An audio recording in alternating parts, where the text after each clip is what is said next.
Hello everyone, Radhe Radhe आप सभी को। Welcome to our YouTube channel. तो आज मैं, काव्या और काव्या की दादी हम लोग जा रहे हैं औरा ज्वेलर्स। ये हमारे घर से बिल्कुल वॉकिंग डिस्टेंस में है, तो हम लोग पैदल ही जा रहे हैं। और हमारा घर वैसे सेंटर में है ना, बिलासपुर के, तो यहाँ पर आसपास में सभी चीज़ें हैं। जैसे कि मॉल भी हमारे घर के पास में है। तो आज औरा ज्वेलर्स में था फैंसी ड्रेस कॉम्पिटिशन जन्माष्टमी के ओकेजन पर। तो सभी छोटे छोटे बच्चे राधा रानी और कृष्ण भगवान जी की तरह ड्रेसअप हुए थे। और फिर हम जैसे ही वहां पहुंचे तो रैंप वॉक स्टार्ट हो चुका था। तो हमारी काव्या ने भी रैंप वॉक किया, जैसे कि आपने देखा होगा। और उसके बाद बच्चे करने लगे डांस। जिन बच्चों को गाना आता था वो गाना गाए, जिन बच्चों को भजन सुनाना था उन्होंने भजन सुनाया।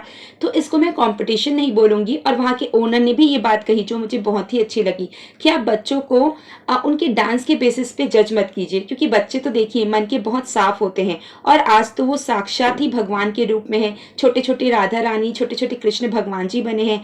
तो हमें बच्चों को उनके डांस के ऊपर या उनके सिंगिंग के ऊपर जज नहीं करना चाहिए। हमें उनकी मासूमियत देखनी चाहिए और उनके अंदर इतना कॉन्फिडेंस है कि वो जाकर वो चीज करके दिखा रहे हैं, हमें उसको अप्रिशिएट करना चाहिए। और सभी बच्चे इतने प्यारे लग रहे थे ना कि मैं क्या ही बताऊं। जो छोटे छोटे लड़के हैं वो कृष्ण भगवान जी की तरह ड्रेसअप हुए थे, और हमारी नन्ही नन्ही परियां हुई थी रेडी राधा रानी की तरह। तो सभी बहुत ही सुंदर लग रहे थे। और उसके बाद बारी आती है हमारी काव्या के डांस की। तो काव्या स्टेज पर पहुंच चुकी है। और काव्या का मैंने 3 सॉन्ग में डांस रेडी कराया था। एक वो किसना है, और एक राधिका गोरी गोरी, और उसके बाद सपने में रात में आया मुरली वाला नी। तो ये तीनों का मैंने रिमिक्स किया था।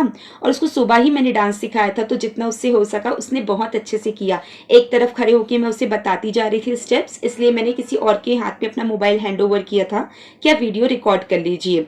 और पता है ये चीज़ बहुत अच्छी है कि बच्चे स्टेज में खड़े होकर डांस कर रहे हैं।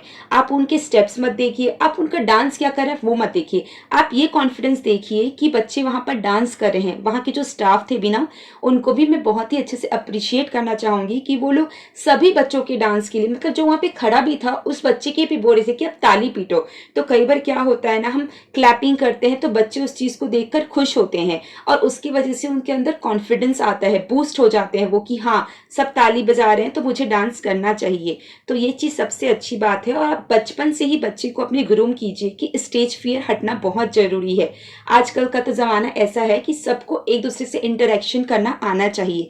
तो आप उनको स्टेज में अगर भेजेंगे तो उनके मन का डर भागेगा। हम लोग भी शुरू से यही कर रहे हैं। यहाँ पर मैं और काव्या की दादी को भी बहुत शौक है ये सब चीजों का। तो हम दोनों को ही ना, काव्या को शुरू से ही लेकर यहाँ पर आसपास में जो भी ज्वेलर शॉप वगैरह है वहाँ कुछ ना कुछ कॉम्पिटिशन्स होते रहते हैं। और मॉल में तो होता ही रहता है आए दिन। तो हम शुरू से काव्या को ये सब में लेकर जाते हैं। और जो हमारा सामाजिक फंक्शन होता है हम वहां भी काव्या को पार्टिसिपेट कराते हैं। तो देखिए मोटिव क्या रहता है, बच्चा फर्स्ट आए ये आप कभी उसको सोचकर मत भेजिए कि तुमको फर्स्ट आना है। आपका गोल ये होना चाहिए कि आपका बच्चा परफॉर्म करे स्टेज में, उसका स्टेज फियर हटे, उसके अंदर कॉन्फिडेंस आए। फर्स्ट सेकेंड आना कोई बड़ी बात नहीं है, राइट। और अगर कोई दूसरा बच्चा फर्स्ट आ रहा है तो आपके बच्चे के मन में ये भी नहीं आना चाहिए कि मैं क्यों नहीं आया। जरूरी नहीं कि आप हर बार फर्स्ट आए, हर बार सेकेंड आए। अगर आप नहीं भी जीत रहे हैं तो कोई बात नहीं, आपको सीख रहे हैं उस चीज से। आपको बच्चों के मन में ये चीजें डालनी चाहिए। और बच्चों को कभी भी प्रेशराइज नहीं करना चाहिए कि तुम यहाँ जाओगे तब तुम फर्स्ट ही आना है, तुमको ऐसे करना ही है। ऐसा कभी मत करिए आप अपने बच्चे के साथ। ये आप खुद को भी सजा दे रहे हैं। आप अपने बच्चे को ऐसे सिखा के ना, आप अच्छी पेरेंटिंग नहीं कर रहे हैं। आप बच्चों को लेकर जाइए, बच्चों को बोलिए पार्टिसिपेट करो। नो मैटर आप जीतो या मत जीतो, जस्ट एंजॉय योर सेल्फ। ऐसे आप बच्चों को सिखाइए। और सिर्फ यहाँ ही नहीं, हम रायपुर में भी ना, मतलब मेरी मम्मी हो गई, मतलब काव्या की नानी, मौसी, हम लोग सबको चाहते हैं कि काव्या आगे बढ़े। तो उसको हम कहीं ना कहीं कुछ भी चीज़ों में लेके जाते रहते हैं। जैसे मेरे मम्मी पापा सिंगिंग करते हैं, तो उनका कोई भी प्रोग्राम होता है तो हम काव्या को लेके जाते हैं। छोटी थी तो लेकर जाते थे उसको, कि हम उसको दिखाते हैं कि देखो स्टेज में गाना गाना भी एक कला है। वैसे ही मेरे मम्मी पापा जैसे वहाँ सिंगिंग करते हैं, यहाँ काव्या की दादी इज बहुत ज्यादा क्रिएटिव। मैं आपको क्या ही बताऊं, मतलब वो नेक्स्ट लेवल क्रिएटिव है। She is almost 60 years old and उनके अंदर बिल्कुल भी झिझक नहीं है, मैं आपको बता सकती हूँ। वो अपने आप को ऐसे प्रेजेंट करती है, और उनके अंदर टैलेंट का तो आई मीन इमेंस टैलेंट है बोल सकते हैं आप उनके अंदर। तो क्रिएटिविटी भी है, उनका खुद का एक यूट्यूब चैनल भी है, और काफ़ी चीज़ें वो खुद से बनाती भी हैं, और वीडियोस बनाने की भी शौकीन है। तो मैं आपको यही कहना चाहूँगी कि किसी भी चीज़ के लिए एज मैटर नहीं करता है। अगर आप उस चीज़ को लेकर लग रहा है आपको कि हाँ मैं कर सकती हूँ, तो आपका एज कुछ भी हो, आप उस चीज़ को स्टार्ट कर सकते हैं।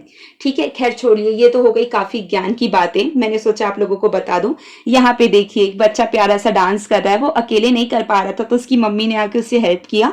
फिर भी वो उतना नहीं कर रहा था, फिर उसके शायद बुआ का बेटा है ये, जो स्टेज में आया तब वो बूस्ट हो गया कि हाँ, मुझे करना है। तो बस बच्चों को पुश देना होता है, आप थोड़ा पुश कीजिए, बच्चे 2 कदम आगे बढ़ेंगे। फिर देखिए एक और प्यारी-सी बच्ची डांस कर रही है, मैंने सोचा इसका भी शॉट ले लेती हूँ। आखिर सभी बच्चों का थोड़ा थोड़ा पार्ट तो दिखाना बनता है ना।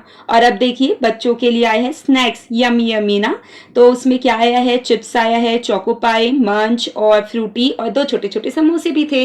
तो बच्चों ने इतना डांस किया है, रैंप वॉक किया है, मस्ती की है, तो भूख भी तो लगेगी ना। तो देखिए यहाँ पर सब सीढ़ियाँ में बैठ गई हैं प्यारी प्यारी राधा रानी, और अपना स्नैक्स एंजॉय कर रही हैं।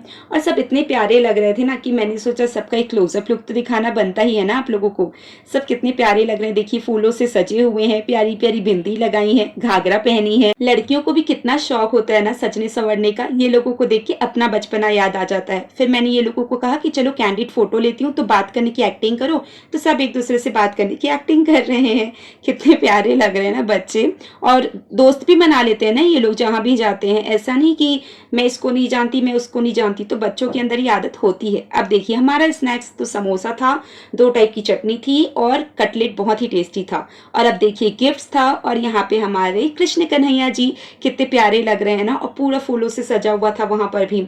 बहुत ही प्यारा एनवायरनमेंट था, और औरा ज्वेलर्स को थैंक यू कहना चाहूंगी कि वो लोग इतना अच्छा इवेंट ऑर्गेनाइज करते हैं। फिर यहाँ पर देखिए हो रहे हैं गिफ्ट डिस्ट्रीब्यूशन, तो सभी बच्चों को यहाँ पे गिफ्ट्स दिया जा रहा है, जो कि मुझे बहुत ही अच्छा लगा, क्योंकि जन्माष्टमी का पर्व था और आप सभी बच्चों को गिफ्ट दे रहे हैं। तो औरा ज्वेलर्स को अ बिग थैंक यू कि आप सबको इक्वली डिस्ट्रीब्यूट कर रहे हैं गिफ्ट। तो ये चीज़ तो होनी चाहिए अगर आप इवेंट ऑर्गेनाइज कर रहे हैं। आई नो बच्चों के मन में आप मत डालिए कि फर्स्ट सेकंड थर्ड कि उसको गिफ्ट मिल गया मुझे नहीं मिला, लेकिन एज अ ह्यूमन बीइंग आपके में होना चाहिए कि अगर आप बच्चों का कुछ फंक्शन करा रहे हैं तो आप सभी बच्चों को सामान्य तौर पर अटेंड करें, सभी को इक्वल रिस्पेक्ट दें, सभी को इक्वल चीज़ें दें। फिर यहाँ पर बोला गया कि जो भी बच्चों की फैमिली है आप आइए और बच्चों के साथ फोटो क्लिक कराइए। तो मैं और काव्या की दादी गए थे काव्या के साथ में, तो हमने वहाँ पे फोटो क्लिक कराई। तो मैंने जो फोटो क्लिक कर रहे थे उनको मैंने अपना मोबाइल भी दे दिया कि आप साथ में थोड़ा एक वीडियो भी रिकॉर्ड कर लीजिएगा। और यहाँ देखिए हमारी छोटी छोटी राधा रानी ऊपर चली गई थी, अब वहां से नीचे आ रही थी, तो मैंने बोला यहाँ पे भी इन लोगों का एक वीडियो रिकॉर्ड कर लेती हूँ। और फिर इसके बाद हम लोग वापस जा रहे थे। वापस जाने के बाद सबसे पहले काव्या ने क्या किया पता है, एज यूजुअल आप समझ गए होंगे, गिफ्ट खोला बच्चों ने। तो गिफ्ट खोलने के बाद काव्या को क्या मिला आप खुद ही देख लीजिए। तो बच्चों को अगर बच्चों के लायक गिफ्ट दी जाए ना तो बच्चे तो बहुत ही ज्यादा खुश हो जाते हैं। तो काव्या को भी ऐसा कुछ मिला है कि काव्या भी देखकर खुश हो गई, और आई गेस सभी बच्चों को वैसा ही मिला होगा, सभी बच्चे खुश हो गए होंगे। और ये इरेजर का सेट भी DIY से ही था, तो ये भी हमारे घर से एकदम वॉकिंग डिस्टेंस में है। तो अब आप सोच रहे होंगे कि इसके घर से सब कुछ पास में है, अब है तो है, हम क्या कर सकते हैं। और उसके बाद आप ये कुछ पिक्स देखिए जो हमने क्लिक की थी, मैंने सोचा ये भी आप लोगों के लिए लगा देती हूँ। तो आज के लिए बस इतना ही दोस्तों। अगर आपको ये व्लॉग पसंद आया हो तो प्लीज इसे लाइक कीजिएगा, कमेंट करके बताइए कि व्लॉग कैसा लगा, और अपने फ्रेंड्स एंड फैमिली के साथ इसे शेयर जरूर कीजिएगा, और हमारे चैनल को सब्सक्राइब करना ना भूलिएगा। और ऐसे ही और भी अच्छे अच्छे फैमिली व्लॉग्स के लिए, फन एक्टिविटीज के लिए, DIYs के लिए भी, और मैं कुछ मेकअप प्रोडक्ट के रिव्यूज वगैरह भी देती रहूंगी। तो उसके लिए हमारे चैनल को सब्सक्राइब जरूर कीजिएगा। Bye guys.